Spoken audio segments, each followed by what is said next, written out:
मशाइख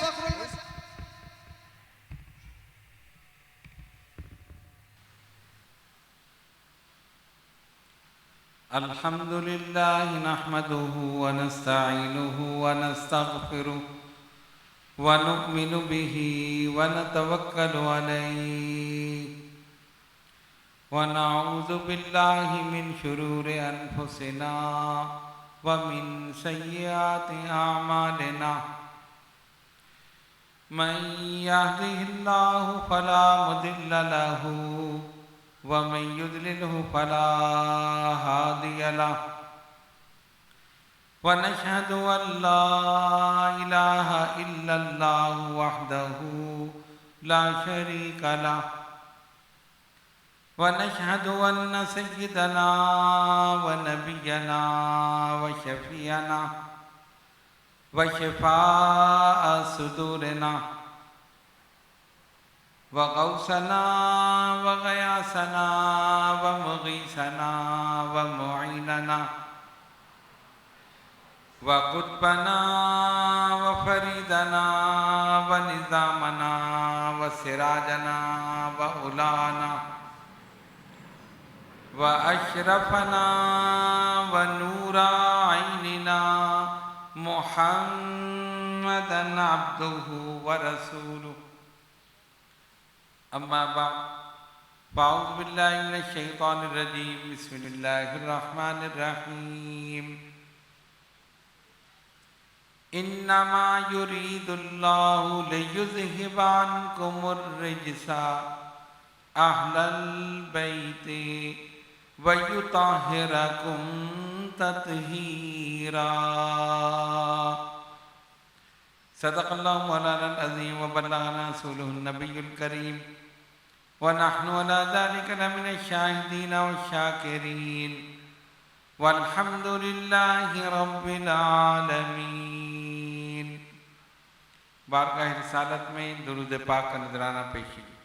अल्लाहुम्मा सल्लि अला सय्यिदिना व मौलाना मुहम्मदिन व अला आलि सय्यिदिना व मौलाना मुहम्मदिन व अस्हाब सय्यिदिना व मौलाना मुहम्मदिन व बारिक व सल्लिम सलातन व सलामन अलैका या रसूल अल्लाह। नबी का नाम है हर जा खुदा के नाम के बाद। नबी का नाम है हर जा खुदा के नाम के बाद, कहीं दुरूद से पहले कहीं सलाम के बाद। नबी हैं सारे नबी पर शहे अनाम के बाद। नबी हैं सारे नबी पर शहे अनाम के बाद, के दाना दाना है तस्बीह का इमाम के बाद। हर एक रूह ने बेशक बला कहा लेकिन, हर एक रूह ने बेशक बला कहा लेकिन, रसूल पाक अला रूह सलाम के बाद। नबी का नाम है हर जा खुदा के नाम के बाद, कहीं दुरूद से पहले कहीं सलाम के बाद। मन्ना अलैना रब्बुना इज़ बअसा मुहम्मदा अय्यदहु बिअयदिही अय्यदना बिअहमदा अरसलहु मुबश्शिरन अरसलहु मुमज्जदा सल्लु अलैहि दाइमन सल्लु अलैहि सरमदा सल्लल्लाहु अला नबिय्यिल उम्मी व आलिहि सल्लल्लाहु अलैहि वसल्लम सलातन व सलामन अलैका या सय्यदी या रसूल अल्लाह। जैसा कि आपके इल्म में है, यकुम मुहर्रमुल हराम से फ़ज़ाइले अज़वाज मुताहरात और ज़िक्र शहादत इमाम हुसैन रज़ी अल्लाह ताला अन्हु के उन्वान से जो सिलसिला शुरू हुआ, अल्हम्दुलिल्लाह वो जारी है और इंशाअल्लाह ताला आखिरी दिन यानी शब आशूरा में ज़िक्र शहादत इमाम हुसैन रज़ी अल्लाह ताला अन्हु और उससे कबल सैयदना इमाम हसन, सैयदा कायनात फातिमातुज़ ज़हरा रज़ी अल्लाह ताला अन्हा, हज़रत अली शेर खुदा रज़ी अल्लाह ताला अन्हु, इन तमाम के हालात वाक़यात आपके सामने बयान करेंगे। कल हमने उम्महातुल मोमिनीन में से 3 की सीरत आपके सामने बयान की और इंशाअल्लाह ताला आज भी 3 अज़वाज मुताहरात की सीरत, उनके कारनामे, फ़ज़ाइल, दीन की फ़िक़ही बसीरत, ये तमाम चीज़ें आपके सामने इंशाअल्लाह ताला बयान करेंगे। आज जिन 3 शख्सियात पर गुफ्तगू होगी उनमें उम्मुल मोमिनीन हज़रत सैयदा उम्मे हबीबा रज़ी अल्लाह ताला अन्हा, उम्मुल मोमिनीन हज़रत सैयदा सफ़िया रज़ी अल्लाह ताला अन्हा, उम्मुल मोमिनीन हज़रत सैयदा मैमूना रज़ी अल्लाह ताला अन्हा। और इस तरह ये पूरी उम्महातुल मोमिनीन की सीरत आज इंशाअल्लाह ताला मुकम्मल हो जाएगी। उम्मुल मोमिनीन सैयदा उम्मे हबीबा रज़ी अल्लाह ताला अन्हा, इनका असल नाम रमला था। रमला के माना रेत का ऐसा टुकड़ा जिसमें रेत बकसरत हो। इस लिहाज से ये लफ्ज़ रेगिस्तान का हम माना है। अरब क्योंकि रेगिस्तान में रहते थे और रेगिस्तान की सुबह और शाम ये उन्हें बड़ी पसंद थी, खुशगवार वक्त वो इसको महसूस करते थे। उस मुनासिबत से उन्होंने नाम रखा रमला। आपके वालिद का नाम अबू सुफियान सखरा बिन हरब, वालिदा मोहतरमा का नाम सफिया बिनते अबुल आस। हजरत अबू सुफियान रज़ी अल्लाह ताला उनकी आप साहबजादी थी, लेकिन उस वक्त तक उन्होंने इस्लाम कबूल नहीं किया। हजरत अबू सुफियान ने काफ़ी अरसे के बाद उन्होंने इस्लाम कबूल किया। इस्लाम दुश्मनी में वो सबसे आगे थे। कुरैश उनको सरदार मानते थे, उनकी इज्जत करते थे और अक्सर जंगों में झंडा उनके हाथ में देते। उस जमाने में तो कि झंडा लेकर जाते थे कि यह हमारे लश्कर का झंडा है, वो कहते ये हमारे लश्कर का झंडा है। तो कुरैश की तरफ से, कुफार की तरफ से जंग होती थी तो हजरत अबू सुफियान वो झंडा लेकर जाते थे, कुरैश इनको आगे करते थे। यानी उनकी बड़ी कदर थी, इज्जत थी, बड़ी मंजिलत थी और पेशे के एतबार से वो ताजिर थे। अहले मक्का तिजारत करते थे तो हजरत अबू सुफियान भी इनका माल लेकर यमन, इराक, शाम और दीगर ममालिक को जाया करते थे। तो ख़ास तौर पे वो इनको भेजा करते थे। इनके सरदार होने की वजह से भी, इनकी इज्जत, कदर, मंजिलत होने की भी वजह से और बहुत सारी वजूहात थी। उम्मुल मोमिनीन सैयदा उम्मे हबीबा रज़ी अल्लाह ताला अन्हा, इनकी विलादत मक्का मुअज़्ज़मा में हुई। वालिदैन ने नाम रखा रमला। जब जवान हुई तो उनका निकाह उबैदुल्लाह बिन जहश से हुआ। ये पहला निकाह हुआ इनका।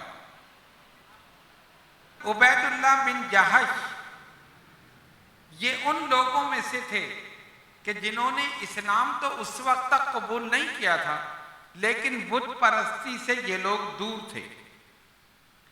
अकल ये कहती है कि एक आदमी अपने हाथ से बुत बनाए, तराशे, उसे अपने सामने रखे और झुक जाए, ये बेवकूफ़ी है। इसीलिए नबी पाक अलैहिस्सलाम ने जब दावत इस्लाम दी थी तो आपने फरमाया था, उन खुदाओं को मत पूजो जिनको तुमने बनाया है, उस खुदा के सामने झुको जिसने तुमको बनाया। भाई बंदा भी कभी खुदा को बना सकता है? ये तो खुदा की शान के खिलाफ है। तुम खुद बनाते हो और अपने सामने रख के झुक जाते हो कि ये हमारा खुदा है। ये कैसा खुदा है जिसे बंदे बना रहे हैं? तो सरकार ने फरमाया उन खुदाओं को मत पूजो जिनको तुमने बनाया है, उस खुदा की इबादत करो जिसने तुमको बनाया। तो उबैदुल्लाह बिन जहश, इनकी शादी हुई हजरत उम्मे हबीबा रज़ी अल्लाह ताला अन्हा से। उस वक्त तक उनका नाम रमला था जो वालिदैन ने रखा था। अब ये दोनों इसी गौर व फिक्र में थे कि कौन सा दीन इख्तियार किया जाए। बुत परस्ती से तो पहले ही दूर थे, अगरचे इस्लाम की तालीमात इन तक नहीं पहुंची थी, लेकिन वैसे ही अकल का जो तकाजा था उसके हिसाब से ये सोचते थे कि हम इन बुतों को पूजें जिनको हमने बनाया है। ये तो अपने मुंह पर से मक्खी नहीं उड़ा सकते, ये तो मजबूर हैं, इनको तो उठाकर फेंक दो तो टुकड़े टुकड़े हो जाएं, फिर हम इनके सामने कैसे झुकें। अभी इसी फिक्र में थे कि अल्लाह के हबीब अलैहिस्सलातु वस्सलाम ने अपनी नबूवत का ऐलान फरमा दिया। सरकार ने ऐलान फरमा दिया, पूरे मक्के में उधम मच गई। मोहम्मद इब्ने अब्दुल्ला सल्लल्लाहु अलैहि वसल्लम, उन्होंने नबूवत का ऐलान कर दिया। हर जगह चर्चे हो रहे हैं, बैतुल्लाह में ये लोग बैठे हैं तो वहां चर्चे कर रहे हैं, अपनी महफिलों में तो वहां चर्चे कर रहे हैं, हर जगह इसी बात का शोर है। अच्छा, फिर क्या होता था? आपस में गुफ्तगू जब करते थे तो साथ में ये भी कहते थे कि मोहम्मद इब्ने अब्दुल्ला सल्लल्लाहु अलैहि वसल्लम, उन्होंने ऐलाने नबुव्वत तो किया है, और ये भी हमने सुना है कि पैगंबर आखिर ज़मा आने वाला है, और ये बात भी कंफर्म है कि मोहम्मद सल्लल्लाहु अलैहि वसल्लम ने कभी झूठ नहीं बोला, कभी अमानत में खयानत नहीं की, कभी इन्होंने शराब की तरफ हाथ नहीं बढ़ाया, कभी इन्होंने बुत परस्ती नहीं की। ये सारी सिफात तो इनके अंदर मौजूद है। 40 साल जो अल्लाह ने रखे कि महबूब इनके दरमियान गुजारे, उसमें हिकमत यही थी। वरना यह भी हो सकता था ना कि जब सरकार सनी शऊर को पहुंचते ऐलान कर देते, भाई मैं अल्लाह का नबी हूं, लेकिन नहीं, ऐसा नहीं हुआ। ए महबूब 40 साल आप इनके अंदर गुजारे, ये आपको सादिक कहते रहें, अमीन कहते रहें, आपकी सदाकत और अमानत और दियानत की गवाही देते रहें। 40 साल के बाद जब ये आपको झूठा कहेंगे तो खुद ब खुद झूठे हो जाएंगे। अब ये सोचते थे कि वाकई दावत तो इनकी सही है और इनका किरदार भी पाकीज़ा है, इनकी शख्सियत भी बेमिसाल है, बेनजीर है, लाजवाब है, लेकिन कोई चीज इनके आड़े आती थी कि कैसे इस्लाम कबूल करें। अल्लाह तबारक व तआला ने जिनके मुकद्दर में शकावत लिखी हुई थी वो नहीं माने, और जिनके मुकद्दर में सआदत थी वो मान गए। तो उबैदुल्लाह बिन जहश जो हजरत उम्मे हबीबा रज़ी अल्लाह ताला अन्हा के शौहर थे, इन दोनों मियाँ बीवी ने आपस में बैठकर मशवरा किया कि देखो, मोहम्मद सल्लल्लाहु अलैहि वसल्लम ने अपनी नबूवत का दावा किया है और हमने ये सुना है कि एक पैगंबर आने वाला है, सारी सिफात भी इनके अंदर मौजूद हैं, चलो हम चलकर जाकर देखें कौन सा दीन है। तो ये दोनों आए नबी पाक अलैहिस्सलातु वस्सलाम के पास। अल्लाह के हबीब अलैहिस्सलातु वस्सलाम ने इनको दावत इस्लाम दी। अल्लाह एक है, उसका कोई शरीक नहीं, और मैं मोहम्मद सल्लल्लाहु अलैहि वसल्लम उसका रसूल। सरकार की बात इनके दिल में उतर गई और दोनों उसी वक्त कलमा पढ़ के मुसलमान हो गए। अब ये मुसलमान होना ये बड़ी अजीब बात थी। क्यों? कि इनके वालिद अबू सुफियान इस्लाम के सबसे बड़े दुश्मन, यानी उस वक्त जो इस्लाम का सबसे बड़ा दुश्मन हो उसकी बेटी और दामाद दोनों इस्लाम कबूल कर ले, यह इस्लाम की हक्कानियत की बहुत बड़ी दलील। वो तो इस्लाम के खिलाफ साजिशें कर रहे हैं, कुफार के साथ हैं, किस तरह दीन को ख़त्म किया जाए, किस तरह मुसलमानों को अजियतें दी जाएं, और उनकी बेटी मुसलमान हो चुकी, उनका दामाद मुसलमान हो। ये इस्लाम की हक़ानियत की सबसे बड़ी दलील। हुजूर अलैहिस्सलातु वस्सलाम ने सहाबा को हुक्म दिया था कि हबशा की जानिब हिजरत कर जाए। तो 2 हिजरतें हुई हबशा की जानिब। पहली हिजरत हुई, सहाबा चले गए। दूसरी हिजरत में हजरत उम्मे हबीबा रज़ी अल्लाह ताला अन्हा और इनके शौहर उबैदुल्लाह बिन जहश, ये दोनों उस दूसरी हिजरत में शामिल थे। यानी इन्होंने भी हबशा की तरफ हिजरत की मुसलमानों के साथ। वहां इनकी एक बेटी हुई जिसका नाम इन्होंने रखा हबीबा, और उसी बेटी की निस्बत से इनकी कुन्नियत हुई उम्मे हबीबा, वरना इनका असली नाम था रमला। तो उस बेटी की निस्बत से इनकी कुन्नियत हो गई उम्मे हबीबा, और उसी कुन्नियत से मशहूर हुई, आज तक उसी कुन्नियत से मशहूर। इनका असल नाम रमला जो है बहुत कम लोग जानते हैं, उम्मे हबीबा के नाम से सब जानते। उम्मुल मोमिनीन उम्मे हबीबा रज़ी अल्लाह ताला अन्हा। अब ये हबशा पहुंच गए और वहां जाकर इत्मीनान के साथ, सुकून के साथ रहने लगे, जिस तरह के दीगर मुसलमान रहते हैं।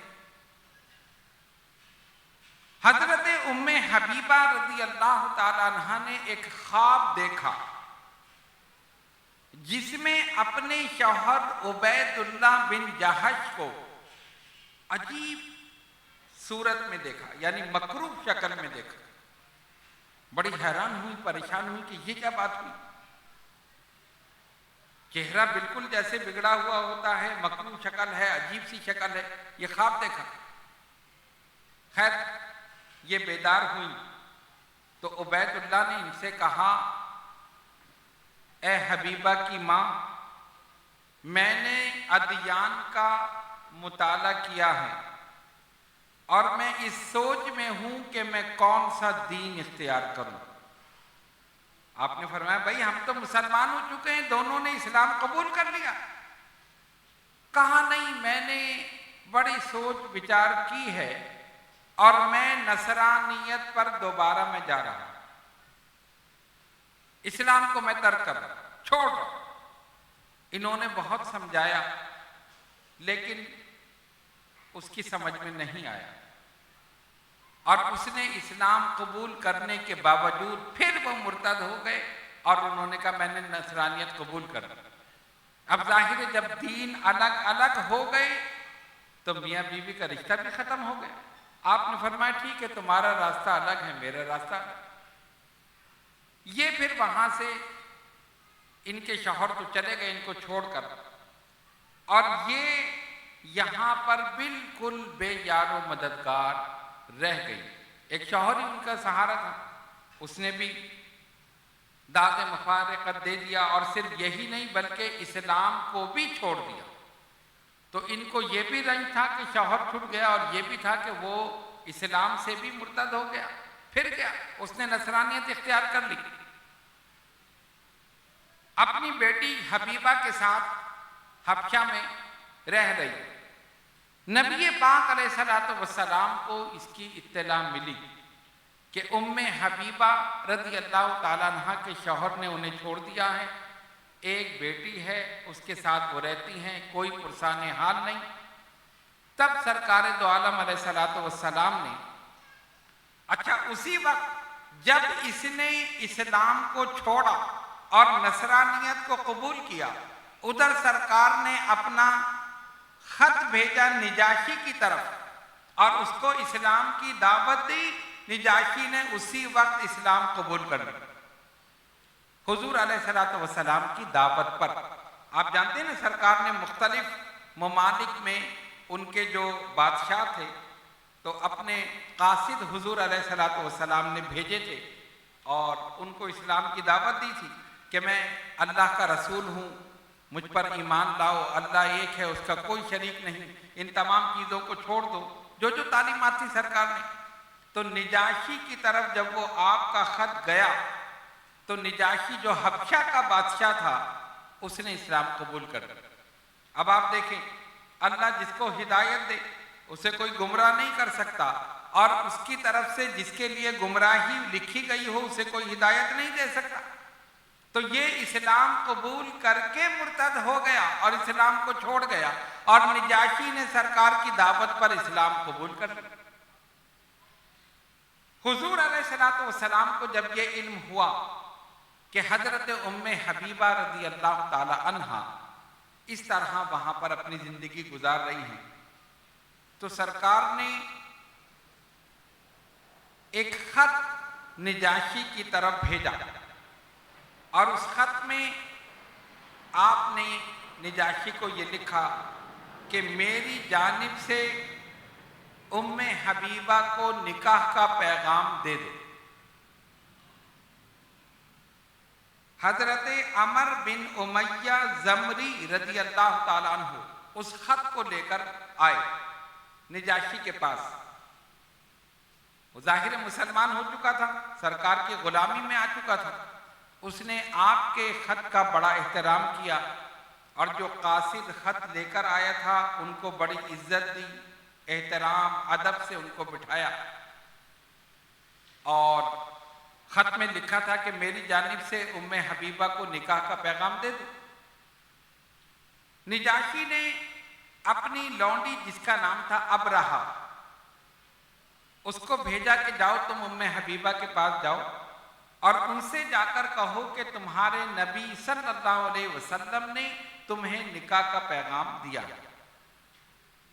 हजरत उम्मे हबीबा रज़ी अल्लाह ताला अन्हा उस वक्त अपने घर में काम में मसरूफ थी। निजाशी की लौंडी अबरहा आई, घर में दाखिल हुई, देखा कि काम में मसरूफ हैं। कहा उम्मे हबीबा मैं तुम्हारे लिए खुशखबरी लेकर आई हूं। इन्होंने कहा कौन सी खुशखबरी? कहा खुशखबरी ये है कि तुम्हारे नबी सल्लल्लाहु अलैहि वसल्लम ने तुम्हारे लिए निकाह का पैगाम भेजा। आप फरमाती हैं जैसे ही ये मैंने सुना तो मेरी खुशी की इंतहा ना रही। जो जेवर आप पहनी हुई थी वह आपने उतार कर इस खुशी में उस लौंडी अबरहा को दे दी।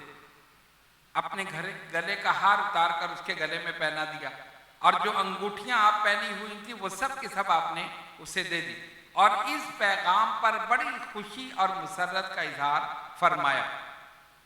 लौंडी ने आकर बता दिया कि इस तरह हुआ है, उन्होंने रजामंदी जाहिर कर दी है। निजाशी को जब ये इल्म हुआ तो उसने फिर एक दरबार लगाया, और उस दरबार में वो मुसलमान जो हबशा की जानिब हिजरत कर चुके थे उन सबको अपने दरबार में बुलाया, जिनमें सरे फेरिस्त हजरत जाफर तैयार रज़ी अल्लाह ताला अन्हु और दीगर मुहाजिरीन थे, जो अमन के साथ सुकून के साथ हबशा में रह रहे थे। ये सब दरबार में आ गए। जब ये सारे मुसलमान मुहाजिरीन जमा हो गए तब निजाशी ने सरकार का वो खत मुबारक खोल कर उनको सुनाया और कहा कि देखो ये खत आया है, और पूरी सूरत हाल बताई कि उम्मे हबीबा ने निकाह पर रजामंदी जाहिर कर दी, और हजरत उम्मे हबीबा रज़ी अल्लाह ताला अन्हा ने अपनी जानिब से अपने एक करीबी रिश्तेदार हजरत खालिद बिन सईद रज़ी अल्लाह ताला अन्हु को अपना वकील मुकर्रर कर दिया कि ये खालिद बिन सईद मेरी तरफ से वकील है।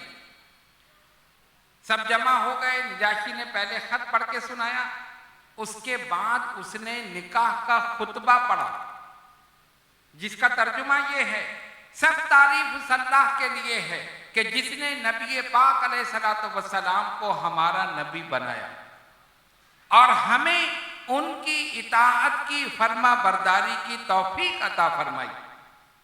उसने हम अल्लाह की हम्दो सना की, सरकार पर दुरूद भेजा, और उसके बाद ये कहा कि मैं अल्लाह के हबीब अलैहिस्सलातु वस्सलाम की बात पर लब्बैक कहते हुए मैं ये निकाह उम्मे हबीबा के लिए जो सरकार ने पैगाम भेजा है ये निकाह मैं कर रहा हूं।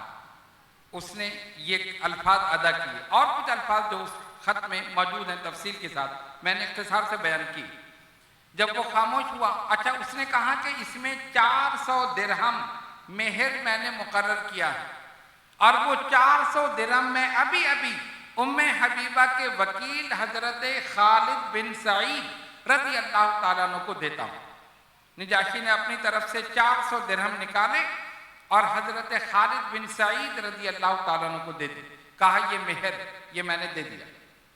उसके बाद हजरत खालिद बिन सईद रज़ी अल्लाह ताला अन्हु खड़े हुए, इन्होंने भी उसी तरह खुतबा पढ़ा। इनके अल्फाज भी थोड़े से इख्तिलाफ के साथ मिलते जुलते हैं। सब तारीफ उस अल्लाह के लिए है कि जिसने नबी पाक अलैहिस्सलातु वस्सलाम को पैगंबर आखिरुज़्ज़मा बनाया और हमारे दिलों को उनकी हिदायत के लिए खोल दिया। इस किस्म के अल्फाज उन्होंने बयान किए और आखिर में फरमाया, मैं उम्मे हबीबा का वकील हूँ, मैं उम्मे हबीबा का निकाह नबी पाक अलैहिस्सलातु वस्सलाम से 400 दिरहम मेहर के एवज करता हूँ। ये अल्फाज इस तरह उन्होंने कहे और उसके बाद ये निकाह की तकरीब इस तरह उस दरबार में मुनक्किद हुई। ये हिजरत का 6ठा साल था और हजरत उम्मे हबीबा रज़ी अल्लाह ताला अन्हा की उम्र उस वक्त 36 साल थी। निकाह की तकरीब हो गई। निजाशी ने खाने का भी इंतजाम किया, बहुत सारी चीज़ें पकाई। जो मुसलमान आए थे इस निकाह की तकरीब में, मुहाजिरीन थे, दीगर लोग थे, सबने खाना खाया, तकरीब ख़त्म हो गई। अब रुखसती होनी थी। रुखसती के लिए 2 कश्तियां निजाशी ने दी और हजरत उम्मे हबीबा रज़ी अल्लाह ताला अन्हु को निहायत अदब एहतराम के साथ, इज्जत के साथ हबशा से मदीना मुनव्वरा की जानिब रुखसत किया। हजरत जाफर तैयार रज़ी अल्लाह ताला अन्हु, उन्होंने इस वक्त की, यानी जो जा रहा था रुखसती के लिए, इसकी क़यादत की। दीगर मुहाजिरीन भी साथ हो गए जिनको मदीने मुनव्वरा जाना था। ये सब के सब वहां से इस तरह रवाना हुए। उस वक्त हजरत उम्मे हबीबा रज़ी अल्लाह ताला अन्हा को मक्का मुअज़्ज़मा से हिजरत किए हुए 13 साल हो चुके थे। 13 साल आपने वहां गुजारा। मुसलमानों की ये जमात हजरत जाफर तैयार रज़ी अल्लाह ताला अन्हु की क़यादत में वहां से रवाना हुई और जब ये मदीना मुनव्वरा पहुंचे तो सरकार दो आलम अलैहिस्सलातु वस्सलाम खैबर की तरफ रवाना हो चुके थे। अब आगे जंगे खैबर का भी जिक्र आएगा।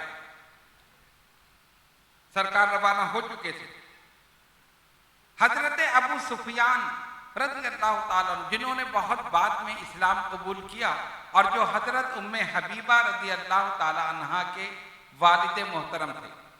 अब आप देखिए, उम्मुल मोमिनीन की सरकार से मोहब्बत, ताल्लुक और अकीदत कि जब एक मरतबा हजरत अबू सुफियान मदीने मुनव्वरा आए, सुलह हुदैबिया के सिलसिले में जो शराइत थी और जो मुआहिदा हुआ था, कुफ्फार ने उसकी खिलाफ वर्जी की थी, ये उस मुआहिदे को दोबारा बहाल करने के लिए मदीने तैयबा आए थे। अच्छा, इनको ये पता था कि मेरी बेटी नबी पाक अलैहिस्सलातु वस्सलाम के निकाह में है, सरकार के हरम में है, तो ये उनसे मिलने के लिए आ गए। जब ये घर में दाखिल हुए तो जो बिस्तर बिछा हुआ था वो नबी पाक अलैहिस्सलातु वस्सलाम का बिस्तर मुबारक, जिस पर सरकार आराम फरमा होते थे। तो हजरत अबू सुफियान ने उसमें बैठने की कोशिश की। जैसे ही बैठने लगे, उम्मुल मोमिनीन ने फौरन बिस्तर लपेट दिया। उन्होंने कहा ये क्या है? अपनी बड़ी जिल्लत महसूस की। भाई कोई मेहमान आता है तो उसके लिए तो बिस्तर बिछाए जाते हैं ना। अगर आप कहीं जाएं और बैठने लगे और जो मेजबान वो फौरन चादर हटा दे, बिस्तर हटा दे, तो आप महसूस करेंगे ना कि इसने तो मुझे जलील कर दिया। हजरत अबू सुफियान ने देखा, बेटी ये क्या है, ये क्या किया तुमने? अब सुनो उम्मुल मोमिनीन का जवाब।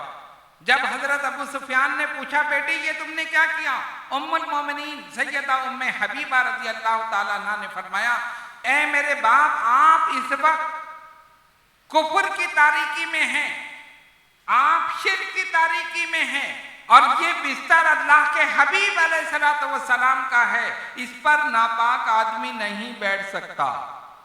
ये अल्लाह के हबीब अलैहिस्सलातु वस्सलाम का पाकीज़ा बिस्तर है, मैं कैसे आपको इस पे बैठने दूं? हैरान हो गए, ये क्या हुआ? हालांकि 13 साल के बाद बाप और बेटी में मुलाकात हुई, और बाद रिवायत में 14 साल के बाद बाप बेटी में मुलाकात हुई, लेकिन उसके बावजूद नबी पाक अलैहिस्सलातु वस्सलाम का अदब एहतराम, सरकार के बिस्तर का अदब एहतराम इतना था कि अपने वालिद का ख्याल नहीं किया, फौरन बिस्तर लपेट दिया। नहीं, ये तो पाक बिस्तर है, ये तो आक़ा दो जहां सल्लल्लाहु अलैहि वसल्लम का बिस्तर है। आप शिर्क की तारीकी में हैं, आप नापाक हैं, आप इस पर नहीं बैठ सकते। हजरत उम्मे हबीबा रज़ी अल्लाह ताला अन्हा को सरकार से बड़ी मोहब्बत और बड़ी अकीदत थी। आपको सिर्फ 4 साल हुजूर अलैहिस्सलातु वस्सलाम की सोहबत में मैसर आए, 4 साल।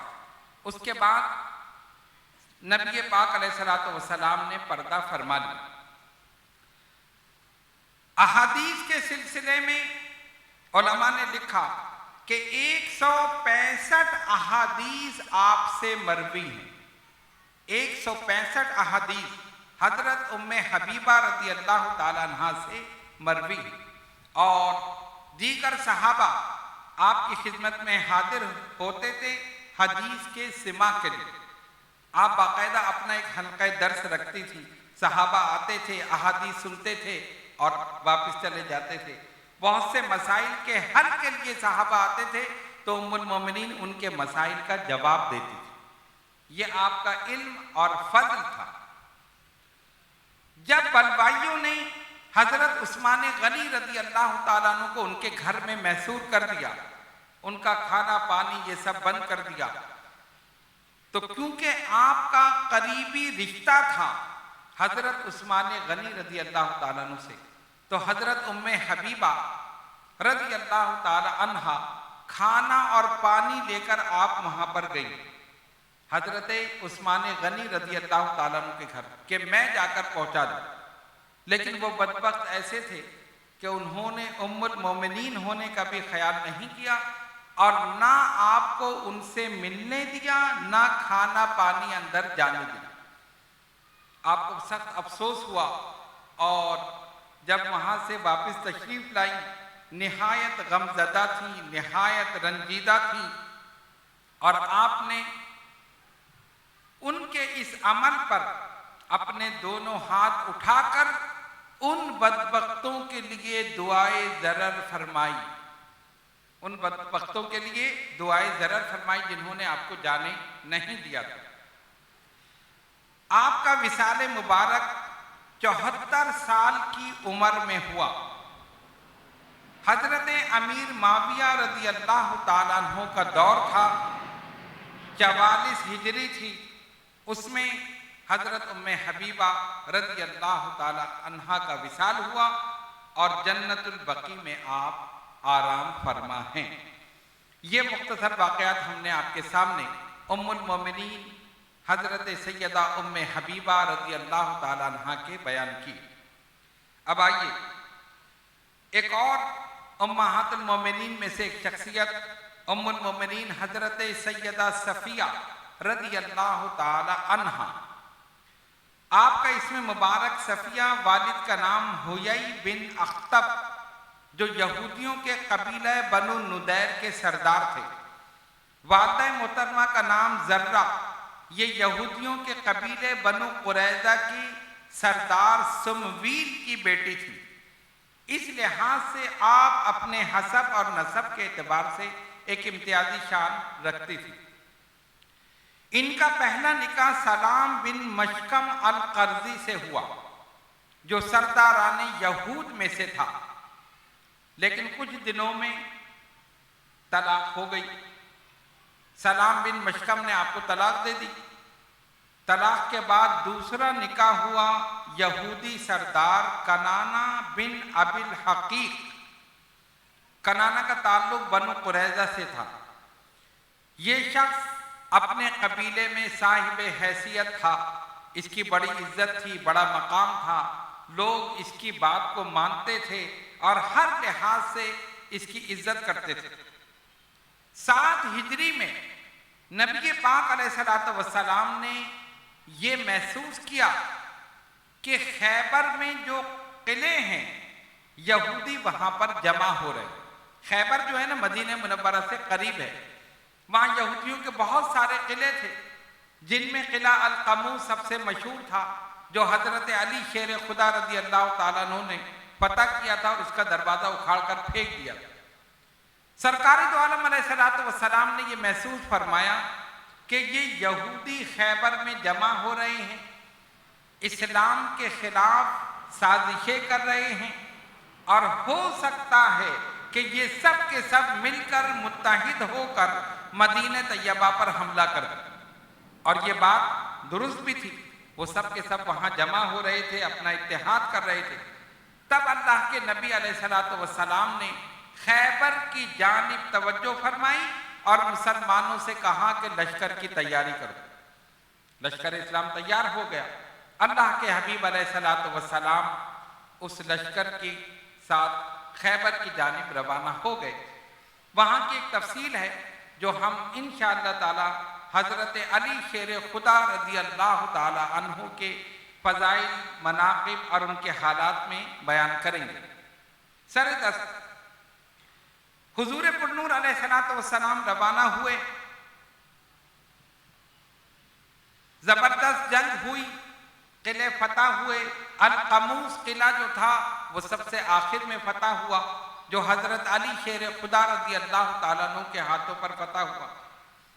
कनाना बिन अबिल हकीक, जो हजरत सफिया का दूसरा निकाह आपका इससे हुआ था, जो यहूदियों का सरदार भी था और इस किले यानी अल कमूस का ये निगहबान भी था या सरदार, जो भी आप कहें, इसके जिम्मे सारा इंतजाम था। इसने बढ़कर मुकाबला किया, लेकिन उसी मुकाबले में ये मारा गया। हुयई बिन अख्तब और उसके बेटे ये भी इसी वारके में मारे गए। मुसलमानों को फतह भी हुई, भारी माले गनीमत हासिल हुआ, बहुत से मर्द गुलाम और औरतें बांधियां बना ली गईं। ये सब जब आए तो उन्हीं में हजरत सफिया रज़ी अल्लाह ताला अन्हा भी थी। जब माले गनीमत तकसीम हुआ और जिस तरह लौंडी और गुलाम उनको तकसीम किया जाता था, तो हजरत दहिया कल्बी रज़ी अल्लाह ताला अन्हु के हिस्से में हजरत सफिया आई। लेकिन अब उनके लिए एक बड़ी अजीब बात थी। पहले शौहर ने तलाक दी, दूसरा इस मार्के में मारा गया। खुद वो सरदार की बेटी थी, जो कबीले का सरदार था। अब जाहिर है सरदार की बेटी, उसका तो एक अलग मकाम होता है। और वो जंग के बाद कैदी बना ली जाए, फिर एक शख्स के हिस्से में आए, ये तमाम चीजें थी। हुजूर पुरनूर सल्लल्लाहु अलैहि वसल्लम को इस बात का इल्म हुआ कि कबीले का सरदार हुयई बिन अख्तब, उनकी बेटी सफिया, वो हजरत दहिया कल्बी को दे दी गई। और सहाबा ने भी अर्ज किया तो सरकार दो आलम अलैहिस्सलातु वस्सलाम ने उनको आजाद कर दिया। और आजाद करके उनसे ये कहा गया कि आपको आजादी मिल गई है, आप चाहें तो अपने घर वापस जा सकती हैं और चाहें तो नबी पाक अलैहिस्सलातु वस्सलाम के निकाह में आ जाए। हजरत सफिया ने घर जाने के बजाय हुजूर पुरनूर अलैहिस्सलातु वस्सलाम की ज़ौजियत में आना कबूल कर लिया और इस तरह वो उम्महातुल मोमिनीन में शामिल हो गई और क़यामत तक उम्मत की माँ कहलाएंगी। एक अजीम मनसब, एक अजीम मकाम उनको अता हुआ। रिवायत में आता है कि उन्होंने एक ख्वाब देखा था, चांद आसमान से गिरा और मेरी गोद में आ गया। हजरत सफिया रज़ी अल्लाह ताला अन्हा ने यह ख्वाब देखा था बहुत पहले। तो जब सुबह हुई तो इन्होंने बेदार होकर अपने शौहर कनाना को ये ख्वाब सुनाया, मैंने ये ख्वाब देखा है कि आसमान से चांद गिरा है और मेरी गोद में आ गया। तो उसने एकदम एक थप्पड़ इनके मुंह पे मारा और कहा, तू बादशाह है अरब की बीवी बनना चाहती है? क्या तू बादशाह है अरब की बीवी बनना चाहती है? यानी जो अरब का बादशाह होगा क्या तू उसकी बीवी बनेगी? हो सकता है कि वो ताबीर जानता हो, और इसकी ताबीर इस तरह पूरी हुई कि जब वो हुजूर अलैहिस्सलातु वस्सलाम के निकाह में आई, हकीकत में अरब के बादशाह की बीवी बन गई। बल्कि अरब क्या, वो तो पूरी कायनात के बादशाह, वो तो पूरी कायनात के शहंशाह हैं। इस तरह उनके ख्वाब की ताबीर पूरी हो गई। हुजूर अलैहिस्सलातु वस्सलाम ने उनके निकाह की खुशी में जियाफत की, जिसको आप वलीमा कहें या कुछ भी। सहाबा ने खजूरें जमा की, पनीर जमा किया और बहुत सारी चीज़ें जो थी वो सब ने इकट्ठी की और सब के सब वहाँ पर जमा हुए। इस निकाह की खुशी में तमाम सहाबा ने मिलकर वो खाना तनावुल किया। नबी पाक अलैहिस्सलातु वस्सलाम ने भी उनके साथ वो खाना तनावुल फरमाया। उम्मुल मोमिनीन हजरत सफिया रज़ी अल्लाह ताला अन्हा हुस्नो जमाल का पैकर थी। जब निकाह हुआ ना और आप सरकार के साथ तशरीफ लाई मदीना मुनव्वरा, तो मदीने की औरतें आपको देखने के लिए गई। आपका हुस्न जमाल मशहूर था तो देखने के लिए गई। एक गई, दूसरी गई, तीसरी गई, इसी तरह दीगर औरतें भी गई, और जो उम्महातुल मोमिनीन थी वो भी आपको देखने वहां पर गई। अल्लाह तबारक व तआला ने आपको बेमिसाल सखावत अता फरमाई। इतनी ज्यादा सखी थी कि जो कुछ अपने पास होता था सब लुटा देती। कोई पैसा उनके पास रुकता नहीं था। कोई गरीब, मिस्कीन, यतीम, असीर, बेवा कोई भी उनके पास आ जाए, कभी उन्होंने मना नहीं किया। जो कुछ अपने पास था फौरन उठाकर उसे दे दिया। यहां तक कि उनका एक जाती मकान था। रिवायत में आता है कि वो मकान भी उन्होंने खैरात कर दी। इस मकान को भी बेच दो और इसकी जो कीमत हो वो सब गरीबों में तकसीम कर दो। हुजूर अलैहिस्सलातु वस्सलाम के साथ रहती थी, अहादीस मुबारका सुनती थी, उन्हें याद भी करती थी, आगे रिवायत भी करती थी।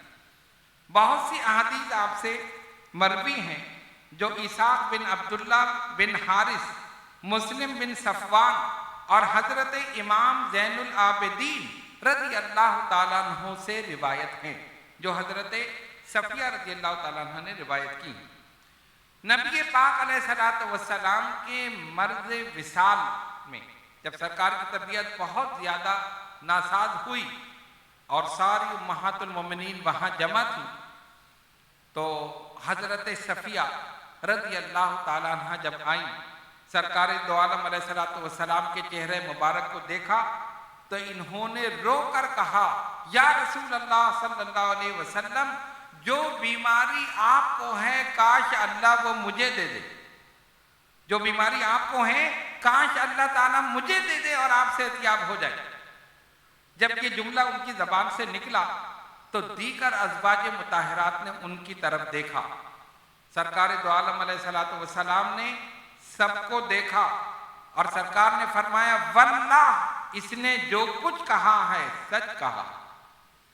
यानी इसने जो कुछ कहा है सिर्फ जबान से नहीं बल्कि दिल से कहा। हकीकत में इसने जो कुछ कहा है वो बिल्कुल सही कहा।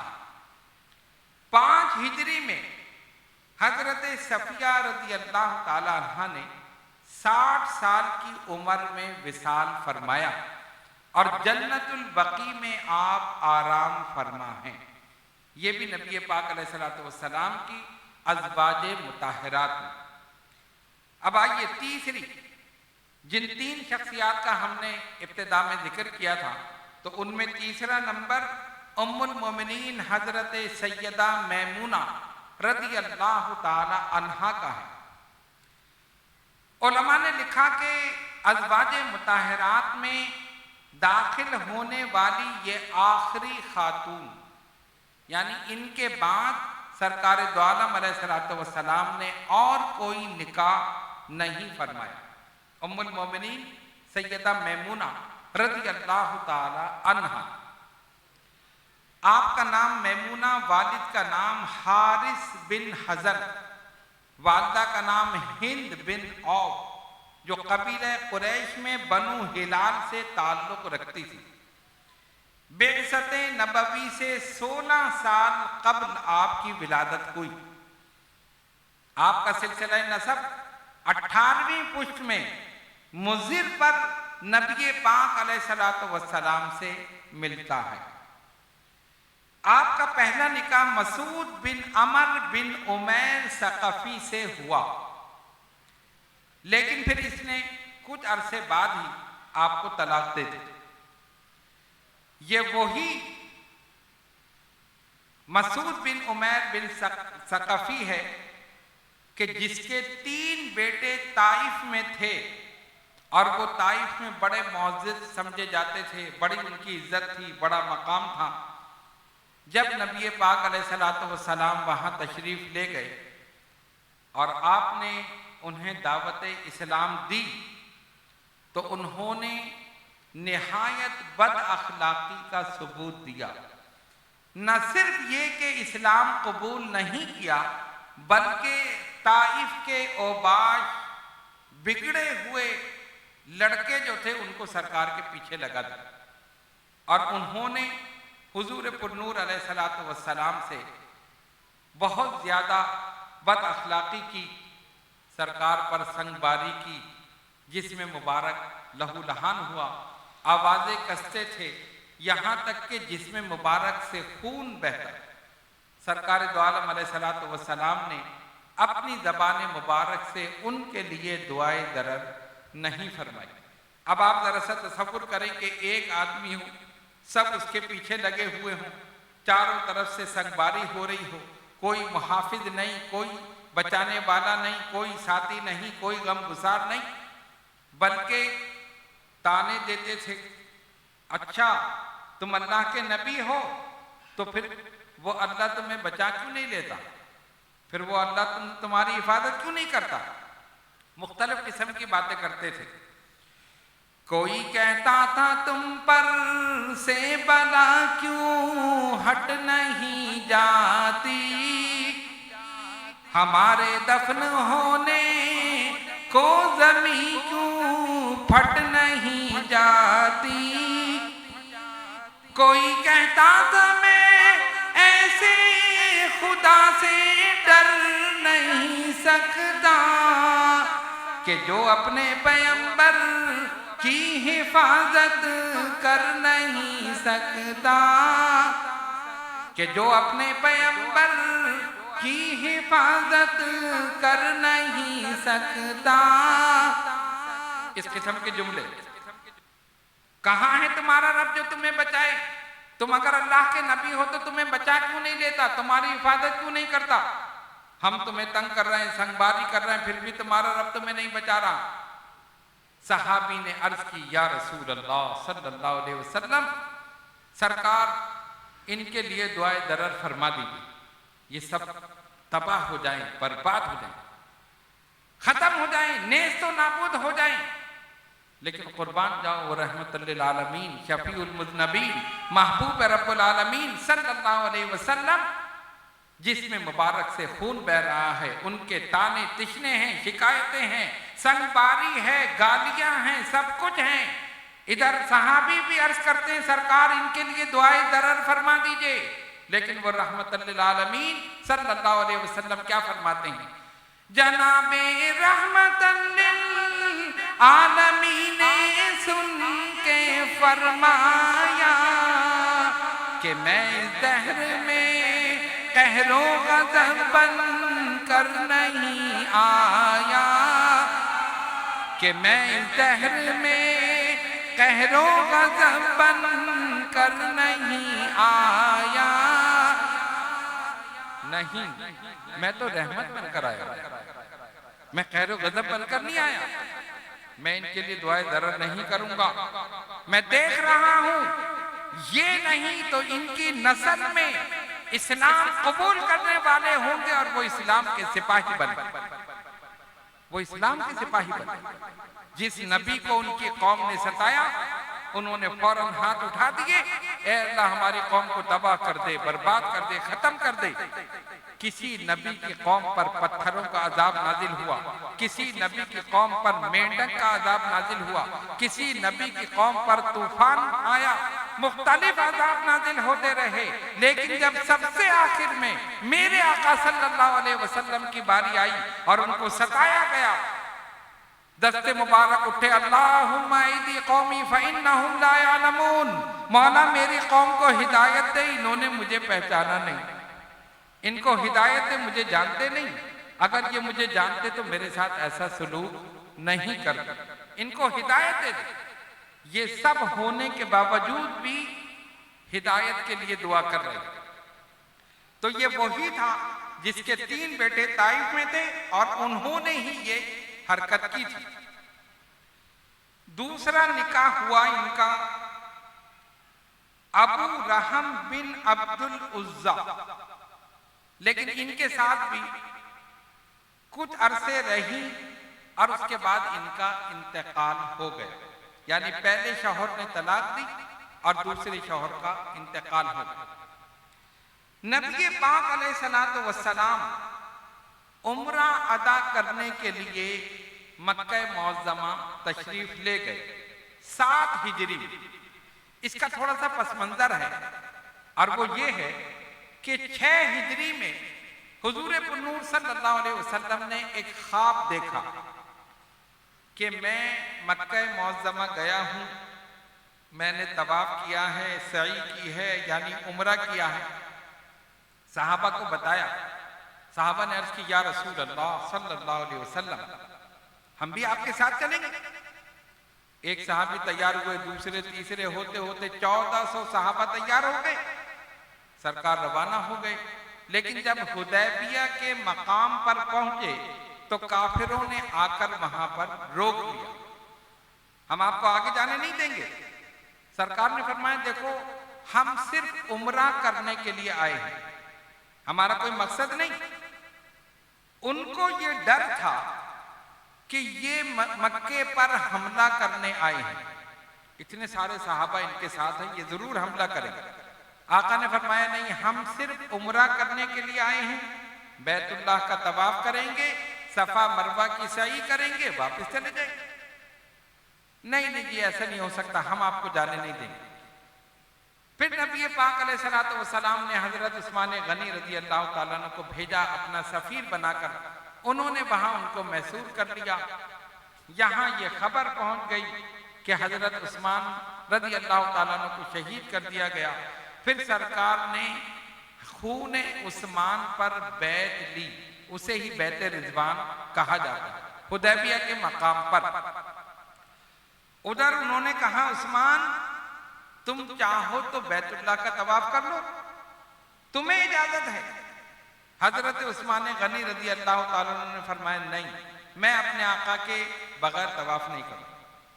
और इधर क्या हुआ, साहबा ने अर्ज की, या रसूल अल्लाह सल्लल्लाहु अलैहि वसल्लम, हम तो यहाँ बैठे हैं, उस्मान तो वहां तवाफे काबा के मजे लूट रहे होंगे। आका ने फरमाया, उस्मान मेरे बगैर तवाफ नहीं करेगा। अब आप देखें दोनों के जहनों में कितनी हम आहंगी, कितनी मोहब्बत, और सरकार का अपने गुलाम पर कितना एतमाद, और गुलाम की अपने आका से कितनी मोहब्बत कि उधर काफिर कहते हैं, उस्मान तुम तवाफ कर लो, कहा मैं आका के बगैर तवाफ नहीं करूंगा। इधर सहाबा कहते हैं उस्मान तवाफ कर रहे होंगे, आका फरमाते हैं उस्मान मेरे बगैर तवाफ नहीं करेगा। और वही हुआ। फिर हुजूर अलैहिस्सलातु वस्सलाम ने बैत ली। अल्लाह फरमाता है, इन्नल्लज़ीना युबायऊनका इन्नमा युबायऊनल्लाह यदुल्लाहि फौका अयदीहिम। ऐ महबूब सल्लल्लाहु अलैहि वसल्लम, जो आपके दस्ते मुबारक पर बैत करते हैं, नहीं, वो अल्लाह के दस्ते कुदरत पर बैत करते हैं। और जब सबने बैत कर ली, आका ने फरमाया, ये मेरा हाथ है, ये उस्मान का हाथ, ये मेरा हाथ है, ये उस्मान का हाथ है। अब उस्मान की तरफ से बैत हो रही, उस्मान की तरफ से बैत हो रही। अब वो लोग जिनकी नियतों में फुतूर है, उन्हीं की अक्लों का तो कसूर है। वो यही सोचते हैं ना, कोई बात मिले तो हम शान रिसालत को माज़अल्लाह घटाएं, और ये हो नहीं सकता कि जिसकी शान अल्लाह बढ़ाए उसे कोई घटाए। घटाने वाले खुद घट गए, खत्म हो गए। नबी की शान उसी तरह है। इमाम अहले सुन्नत ने फरमा दिया था, रहेगा यूं ही उनका चर्चा रहेगा, पड़े खाक हो जाएं जल जाने वाले। मिट गए, मिटते हैं, मिट जाएंगे दुश्मन तेरे, न मिटा है न मिटेगा कभी चर्चा तेरे। तो जो इमाम अहले सुन्नत ने फरमा दिया, पत्थर की लकीर है, आका का जिक्र हो रहा है, कयामत तक होता रहेगा। लोगों ने कहा अच्छा, इसका मतलब है नबी को इल्म गैब नहीं था। हमने कहा इसमें इल्म गैब कहां से आ गया? हमारा अकीदा है ना अहले सुन्नत का, हुजूर अलैहिस्सलातु वस्सलाम को इल्म गैब सरकार जानते हैं, अल्लाह के बताने से नबी जानता है। अल्लाह ताला आलिमुल गैब व शहादा है ना, और उसके बताने से नबी भी जानता है। अल्लाह की शान ये है, उसे कोई न बताए तब भी वो जानता है, और नबी का मकाम ये है कि अल्लाह नबी को बताए, नबी जानता है। सही बात है। अब क्या हुआ? उन्होंने कहा देखो, तुम ये कहते हो कि हुजूर अलैहिस्सलातु वस्सलाम को इल्म गैब है। हमने कहा ठीक है, हम कहते हैं। अच्छा, अगर ये बात थी तो फिर सरकार ने बैत क्यों ली खून उस्मान पर? हजरत उस्मान तो जिंदा थे। हकीकत यही थी ना कि हजरत उस्मान गनी रज़ी अल्लाह ताला अन्हु जिंदा थे। काफिरों ने उनको मैसूर कर लिया था, शहीद नहीं किया, लेकिन खबर उड़ा दी कि उनको खत्म कर दिया, ये कर दिया। सरकार ने फौरन बैत ले ली। हमने कहा हुजूर अलैहिस्सलातु वस्सलाम ये भी जानते थे कि तुम जैसे बदबख्त पैदा होंगे और ये एतराज करेंगे, इसीलिए सरकार ने सिर्फ सहाबा से बैत नहीं ली, आखिर में फरमाया ये मेरा हाथ है, ये उस्मान का हाथ है, ये मेरा हाथ है, ये उस्मान का हाथ है। अब उस्मान की तरफ से बैत हो रही। क्यों? ये बताने के लिए कि मैं जानता हूं उस्मान जिंदा है। अरे मुर्दा की तरफ से बैत होती है? अगर सरकार को ये इल्म होता, हुजूर ये जानते कि हाँ वाकई उनको शहीद कर दिया गया, जिसकी वजह से बैत ले रहे, तो फिर उनकी तरफ से क्यों बैत लेते? तो फिर ये वही सवाल करेंगे, अच्छा चलो अगर हुजूर को मालूम था तो फिर बैत क्यों ली? हमने कहा सुनो, सरकार ने दोनों चीजों का जवाब दे दिया। ये भी बता दिया कि मैं जानता हूं उस्मान जिंदा है, इसीलिए फरमाया मेरा हाथ है, ये उस्मान का हाथ है, उस्मान की तरफ से बैत हो रही, ये बताने के लिए कि मैं जानता हूं उस्मान जिंदा है। फिर सवाल यह हुआ कि फिर बैत क्यों ली खून उस्मान पर? बैत इसलिए ली, आका ये बताना चाहते थे उस्मान का खून इतना सस्ता नहीं है कि तुम आराम से बैठे रहो। अरे उनका शहीद हो जाना तो बड़ी बात है, सिर्फ शहादत की खबर ही मिल जाएगी तो हम बैत लेने के लिए तैयार हो जाएंगे। सिर्फ शहादत की खबर ही मिल जाएगी तो बैत लेने के लिए तैयार हो जाएंगे। बाहर सूरत, उस वक्त सुलह हुदैबिया हुई, एक मुआहिदा हुआ जो सुलह हुदैबिया के नाम से मशहूर है। हुदैबिया के मकाम पर हुआ, उसमें बहुत सारी शराइत मुसलमानों के खिलाफ थी, लेकिन नबी पाक अलैहिस्सलातु वस्सलाम ने अपनी निगाह नबूवत से देख लिया था कि आगे चलकर मुसलमानों के लिए आसानी ही आसानी। अगरचे बहुत से सहाबा ये सोच रहे थे कि इसकी जो शराइत हैं वो तो सारी हमारे खिलाफ जा रही हैं, हम क्यों दबकर सुलह करें, क्यों करें? लेकिन सरकार ने फरमाया नहीं। उन्होंने कहा इस वक्त आप वापस चले जाएं, उम्रा नहीं करेंगे, आइंदा साल आप आएंगे, 3 दिन मक्का मुअज़्ज़मा में रहेंगे, उम्रा करेंगे और 3 दिन के बाद आप वापस चले जाएंगे। हुजूर अलैहिस्सलातु वस्सलाम ने फरमाया ठीक। तो जब दूसरे साल, पहले साल तो तशरीफ ले गए ना, दूसरे साल हुजूर पुरनूर सल्लल्लाहु अलैहि वसल्लम तशरीफ लाए, उस वक्त भी सहाबा सरकार के साथ थे, तो आपने उम्रा अदा फरमाया। जब उम्रा कर लिया तो मक्के में क़याम फरमा हो गए। अच्छा, उन्होंने कहा था कि 3 दिन से ज्यादा हम नहीं रुकने देंगे। तो उम्रे के बाद हजरत अब्बास रज़ी अल्लाह ताला अन्हु ने नबी पाक अलैहिस्सलातु वस्सलाम से ये अर्ज की कि आप बर्रा से निकाह कर लें। बर्रा से निकाह कर ले। बर्रा हजरत मैमूना रजी अल्लाह ताला अन्हा का नाम था। सरकार ने निकाह के बाद मैमूना रख दिया। और इनके अर्ज करने की एक वजह यह भी थी कि हजरत मैमूना रजी अल्लाह ताला अन्हा की बहन लबाबतुल कुबरा रजी अल्लाह ताला अन्हा ये हजरत अब्बास के निकाह में थे। तो ये इनको बहुत अच्छी तरह जानते थे, इनकी अमानत दियानत को, शरीफुल नफ्स होने को, पाकीज़गी को, हर चीज को। सरकार आप इनसे निकाह फरमा दें। नबी पाक अलैहिस्सलातु वस्सलाम ने रज़ामंदी जाहिर की। 400 दिरहम मेहर पर निकाह हो गया। अभी निकाह हुआ था कि कुफार की तरफ से सुहेल बिन अमर और हुवैतब बिन अब्दुल उज्जा ये दोनों आए और आकर कहते हैं मोहम्मद सल्लल्लाहु अलैहि वसल्लम आप वापस जाइए। सरकार ने फरमाया क्यों? मुआहदा ये हुआ था कि आप 3 दिन यहां रुकेंगे और उसके बाद वापस चले जाएंगे। आपने उम्रा अदा कर लिया, 3 दिन हो चुके, आप वापस जाइए। सरकार ने फरमाया अगर तुम हमें कुछ दिन यहां ठहरने दो। कहा नहीं, ये नहीं हो सकता। फरमाया हमारे साथ खाना खा लो। नहीं, हमें खाने की हाजत नहीं, बस आप फौरन यहां से रवाना हो जाइए। नबी पाक अलैहिस्सलातु वस्सलाम ने सुना, सहाबा से कहा चलो भाई सवारी आगे बढ़ाओ। सब के सब सवार हुए, काफिला रवाना हुआ।